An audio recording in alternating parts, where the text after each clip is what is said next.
All right, good morning, everyone. Today we have Dr. Abdulhakim Giyadeh with us. And without further ado, I'm going to ask him to introduce himself and then we can start the lecture. Go ahead.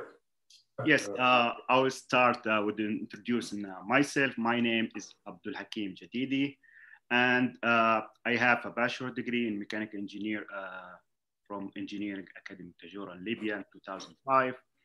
Then I get a master in engineering management from University of South Florida. That was in 2015. And I joined the Portland State University at Engineering and Technology Management back in 2016 for a PhD. I worked as a designer and a project engineer for 7 years. And also I have several publications in different areas, including knowledge management and offshore oil drilling, evaluations, and in different areas such as knowledge management and big data evaluations. Yes. And our topic for today, it's gonna be a scoring model to evaluate offshore oil projects, case study Eni and Mellitah Oil and Gas. The agenda for today, it's gonna start with the introductions, and we will highlight the gap analysis, and we will talk about research methodology and the model. Then we will highlight the result and data analysis. Finally, we will introduce contributions and limitation of this research and the opportunity that this research will produce as a future study. So first of all, I would start with the introduction. So everybody knows oil and gas has a huge contribution to our lives. So in 2018, based in the 2018 data, the total primary energy consumptions of oil and gas represent 58% among of other fuels. And if we look at the human index value, you can see that the more nation consume oil and gas, and the more that nation will be ranked high in the Human Development Index. So overall, we can say that the society, as a society gets more advanced, it's consume more energy and specifically oil and gas. So we're gonna talk about offshore oil projects drilling. So you can see from the map, offshore drillings pretty much everywhere around the world, which is account over 7,000 oil and gas installations and platforms in over 53 countries around the world. And offshore oil produced at least 30% of the world oil productions since 2000. And if we talk in terms of money, we will see that the average annual global oil and gas projects in capital investment is about 1 trillion per year since 2011 until it reached 2035.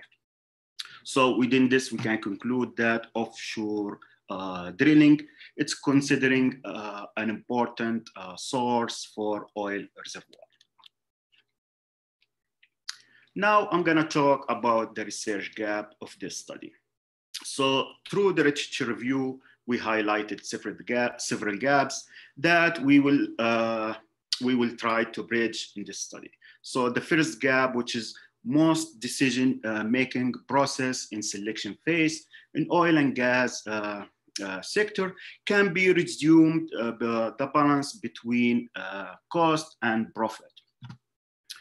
So, however, it's oil and gas industry has large of sets of risk, uncertainty, and even opportunities, which will make any decision process more difficult to achieve. Another gap that we highlighted, which is oil frames make serious investment decision based on net present value, and any uncertainty it be pushed to be resolved over time during the project life cycles. However, since offshore oil projects have long life cycles, considering between 25 and 40 years, so any uncertainty or any issue might raise during that time will cause project delay, cancellation, and failures. So decision makers should evaluate these uncertainties in advance in order to enhance their investment decision process. And another gap, which is a project portfolio and project selection phase, has been highlighted by several studies as one of critical factors that lead to project failures. And lack of clear project selection criteria means that over time, organization develop overly drives and poorly aligned project portfolio, which is often unnecessarily stretch resources and increased project portfolio risk. Now I'm gonna highlight some data that shows lack of clear investment and lead to project delays or cancellations.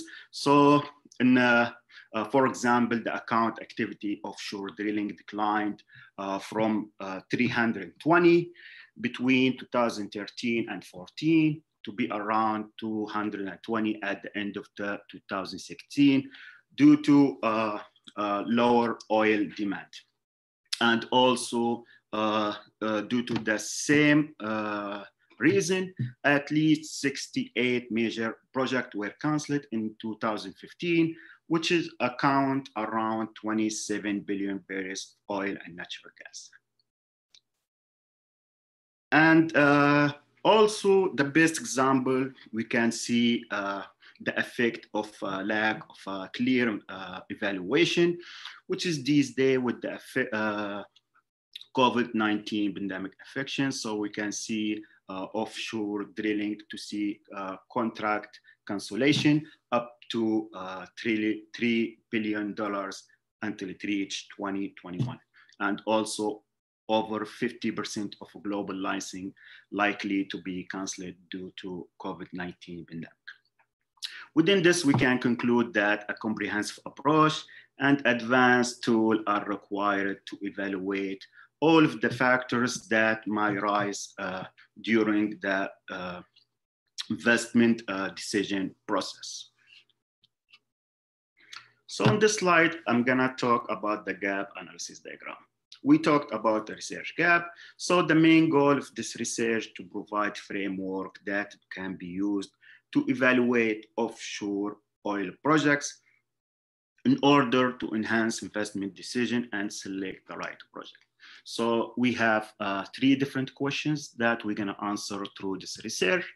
The first question, which attributes are the most important factors to evaluate offshore projects? And the second question is the assessment framework appropriate to evaluate offshore oil projects.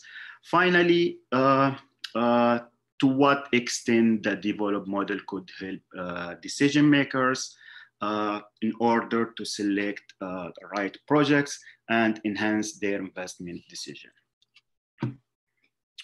So as you can see from the slide, we have two different phases during the project implementations. So the first phase, which is project selection phase and project management phase. So our research focus, it's gonna be in project selection phase. We have three different steps. Step one, identifications. So in this step, decision makers will find projects as new opportunity or investment opportunities. And these opportunities should align with their long and short term of their company strategy. And the second step, project evaluations. And the third step, project selection. So our research is gonna fit in the second step, which is evaluate offshore oil projects to enhance investment decision. So selecting from multiple project options, and each option, it has its own cost, risks, and even opportunities. And project evaluation involves weight of these factors and considering the likely outcomes of the project results. In our research, we used a multi-criteria decision model. It's a well-known method for project evaluation and decision-making process. However, there is a different type of a multi-criteria decision model. And specifically in this research, we used hierarchical decision model, which was introduced by Dr. Kokoglu back in 1983. And it's widely used by Engineering and Technology Management Department at Portland State University. And the main benefit of using multi-criteria decision model in this research, which is first of all, multi-criteria decision model can provide a comprehensive evaluation all the factors that affect offshore oil projects, such as technical, environmental, political, and economical and safety factors. Also, multi-criteria decision model is a great method to handle different scenarios, and it can be conducted with different tools, such as sensitivity analysis or desirability curves, in order to provide a clear picture of the problem to decision makers to enhance their decision. Another benefit of using a multi-criteria decision model, which is oil company can make quick and constant decision based on evaluation result that was provided by their experts and their engineers. And finally, the multi-criteria decision model, it's a great way to translate qualitative data into quantitative information, which will make it much easier for decision maker to analyze the problem and define the solution. Overall, we can say that multi-criteria decision model provide a comprehensive evaluation to multi-factors that affect the decision process in oil offshore projects. And this slide shows the framework of the research. So we start with the evaluating multiple projects or multiple investment opportunity. Then we provide a frame, the hierarchical decision model in order to evaluate them. Also, we assign scores in a desirability curve. Finally, we provide a project index value. So the project index value will help decision makers to evaluate different offshore oil projects and enhance the investment decision process. So the approach of this research, we start with the independent studies and literature review in order to identifying the gap and creating the initial model. Then we expand the literature review in order to finalize the initial model. After that, we identifying the right expert to participate in this research, and formatting the panel. Then we move to validation and quantification phases. And we build the desirability curve, we collect the data and analyze the data, and implementing different scenarios in order to achieve recommendations and the result.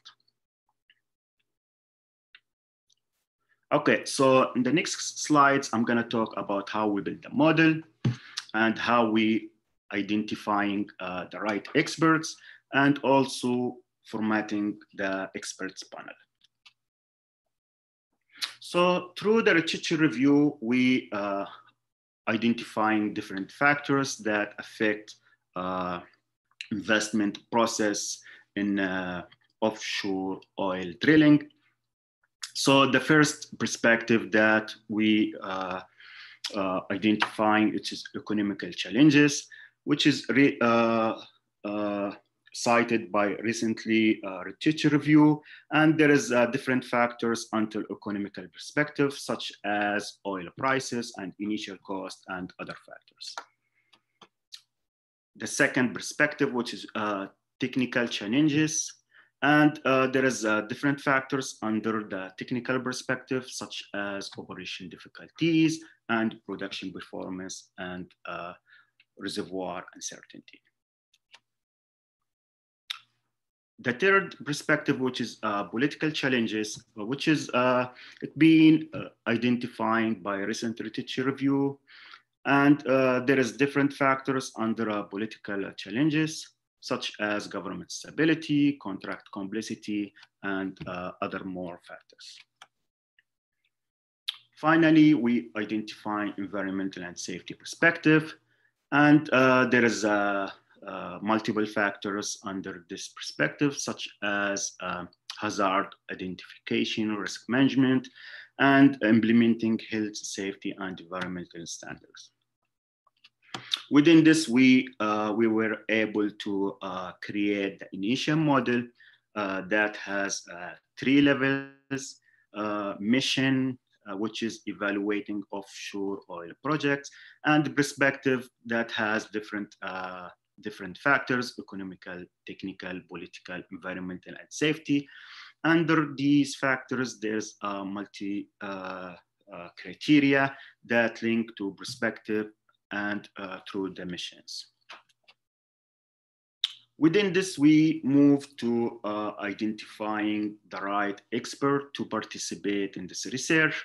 So we used 2 different methods in order to identifying the experts. So the first method, which is social network analysis, basically we identifying specific expert based on their impact on the field, based on their experience, knowledge, and interest to participate in this research. Also, we used another method, which is snowball, and in this method, we reaching potential expert through the reference from known expert. So as you can see from the slide, this is shows expert panel requirement that for a specific expert to be assigned to specific panel. And we have 8 different panels. And in the next slide, we can see the distribution of the expert through the panel. And the total of 43 experts from 21 countries participated in different panels in validation, quantification, and build a desirability curve, and validate the desirability curve, and also implement, validate, and quantify the case study. So in the next slide, I'm gonna talk about research validation phase and research quantification phase. So the main purpose of the validation phase, which is to answer 2 important questions. The first question, does the model capture the necessary element to satisfy the research goal? And also, does the model valid to apply? In validation phase, we use this framework. So in framework, we start with creating the initial model and identify the expert and format the panel. Then we send the model to the expert in order to validate the model. If the expert agree upon the model, we're gonna move to the final model. If they provide extra feedbacks or comments, or provide additional items to be included in the model, so we will seek another round until we all experts agree upon the model, so we can move to the final model. So to validate the item successfully, at least 3/4 of the panel list should indicate that the capture factor is essentially to be used in the model. In another word, at least 70% of acceptance rate of that factor to be approved to the final model. So here's the model validation result. So you can see all the factors were approved by the expert, and except the environmental, and most experts agree that environmental and safety should be in one perspective. And also experts provide extra items or extra factors to be added to the model, such as return on investment, strength of local and health safety standards, and environmental risk management integrations. Within this, we implemented second round of validation, and after that, we reached the final model. So the final model, as you can see, it's different from the initial model, but still it has 3 different levels: mission, perspective, and criteria. And in perspective level, we have 4 factors: economical, technical, political, and environmental and safety. Within this, we are ready to move to the quantification phase. So the result of a quantification phase, we achieved the result during the expert pairwise comparison or expert judgment. And you can see the most important factor for evaluating offshore oil projects, which is oil prices and return on investment, hazard identification, and risk management. So oil prices has 12% of overall scores, followed by return on investment 10%, and hazard identifications and risk management 10%. After that, we build the desirability curve. So the main benefit of using the desirability curve, which is to provide standard metrics that decision makers can rely on to make quick and constant decisions, and also the ability to evaluate multiple projects at the same time by using the desirability curve. So panel 7 was formatting to validate and quantify the desirability curve. And here is an example how we build the desirability curve. So expert will assign value from 0 to 100 on the desirability curve based on their experience and their knowledge by using desirability units. So for example, we have production performance here, and expert assign scores in desirability curve in order for us to draw the desirability matrix. So how could desirability curve be used by decision makers? So decision makers will assign value for each factor by using the desirability curve, by answering unit of measurement questions. So for example, here in a production performance, decision makers will answer these questions for assign factor of multiple projects in a desirability curve and compare the score of different projects. After we build the desirability curve and we build the model, we implementing a case study or research application in order to test the model and see the result of the model.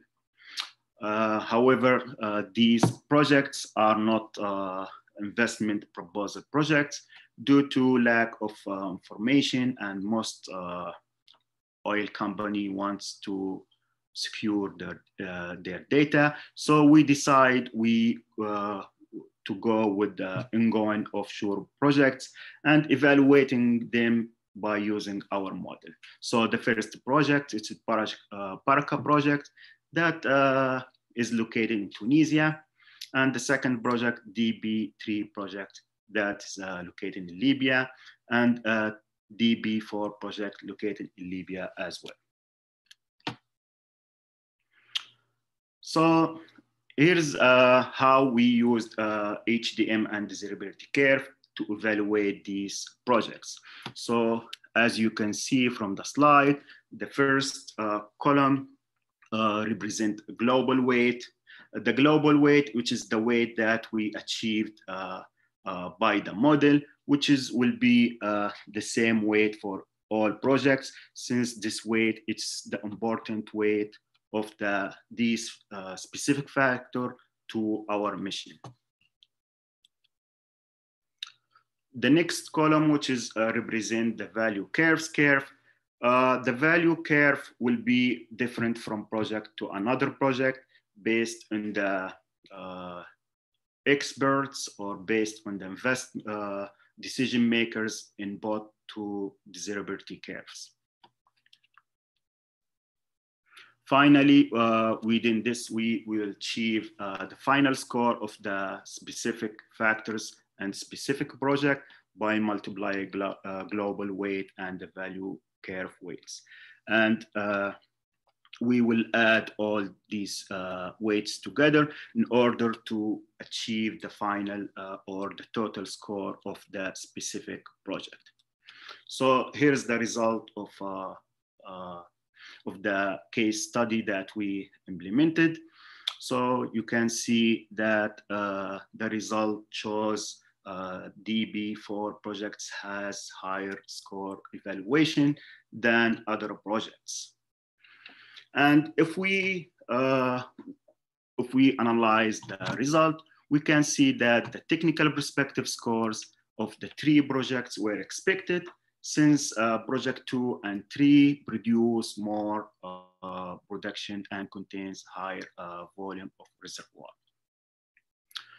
Another thing that we noticed from this result, which is the political side, it's not surprised that project 1 gained more scores than project 2 and project 3, that mainly driven by government stability in Tunisia. And the economical perspective shows an expected result, even though project 1 has produced less amount of oil.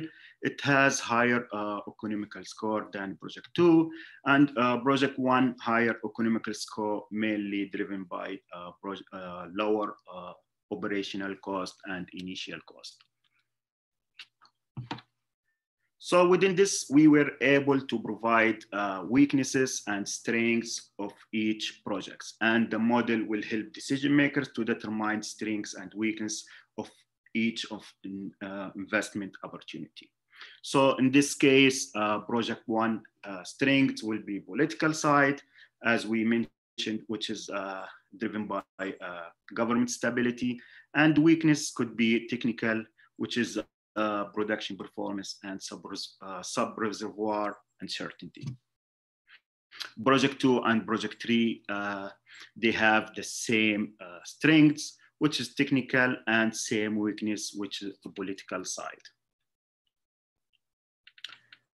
After that, we implemented different scenarios. So in order to analyze the impact of potential change, that the value at any level, so we implemented a scenario analysis. And the scenario analysis, basically, we boost one factors or one perspective to the max, and the other perspective will remain as low as minimum. So within this, we implemented 4 scenarios based on 4 perspectives that we have here. So the analysis of the scenarios, you can see that there is the research, the scenario shows, the result of the scenario shows that the rank of the first and third scenario were changed, but it's not significant. And in real life, each perspective should have some weight. And these are extreme scenario in order to test the model. So within this, we can conclude that the model is reliable enough to be used in the real life situations. So in the next slide, I'm gonna talk about the contribution of this research and the limitation and the opportunity or future work this research will produce. So the contribution, we have two different parts of contribution, theoretical and practical. So in theoretical side, which is provide a better understanding of factors that affect the investment decision in offshore oil projects. And also the research model will translated subject judgment into quantitative figures to enhance investment decision and to will be easier to understand from the decision makers. In practical side, the research identifying for perspective, economical, technical, political, environmental, and safety. And also under this perspective, we are identifying 16 factors that link to the mission through these perspectives. And the decision model provides specific important weights for each of the 16 factors. And also the research provide desirability curve standard, and the desirability function offers standard matrix that decision makers can evaluate different projects at the same time by using value index or desirability matrix. Overall, we can say that the study provides a comprehensive approach, including factors that affect the decision process in order to enhance investment decision in offshore oil drilling. So now I'm gonna talk about the limitation of this research.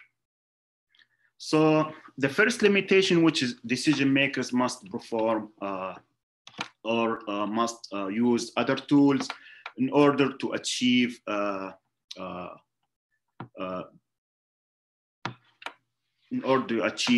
positive assessment. So, some factors are not represented in this research, and decision makers should take attention or should take these facts in their consideration, such as discount rate and net present value and other factors. Also, I mentioned this limitation due to high competition in the oil sector, and oil frames, they tend to secure their data. So we couldn't find any investment proposal projects that we evaluate by this research. However, we used ongoing projects, and this will not affect our results since the same process it's gonna be used to evaluate any type of projects. And another limitation, which is the impact of political perspective in offshore oil projects, has been highlighted in this research. However, the complexity of political aspects needs intensive research related to the political science theory, which is not represented in this study.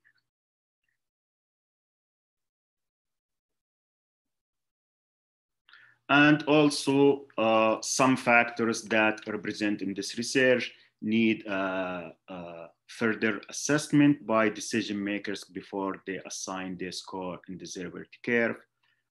That will be one limitations. And now I'm gonna talk about the future research that this study will provide. So The limitation could open the door for opportunities of future research. One factor might be considering more factors that affect the success of implementing offshore oil projects, such as natural disaster or economic recession or other factors, as well as refreshing the model to keeping updated. And another opportunity could be the complexity of certain factors need further analysis by decision makers. And this could open the door for a new opportunity to expand the implementation of these factors.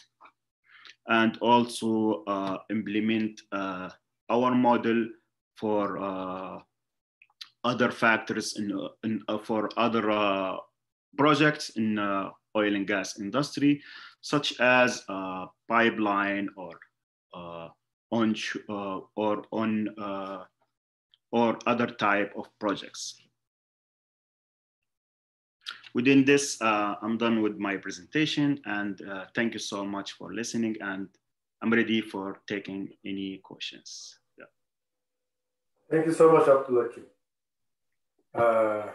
Let's see if there are any questions. So Chip seems to have a question. Go ahead. Chip, do you have a question? Hey, so thank you very much for this presentation. It's really very interesting. Yeah, can you hear me? Yes. Yes. Can you hear me okay? Yeah. Yes. So I'm going to take the headphones off. Maybe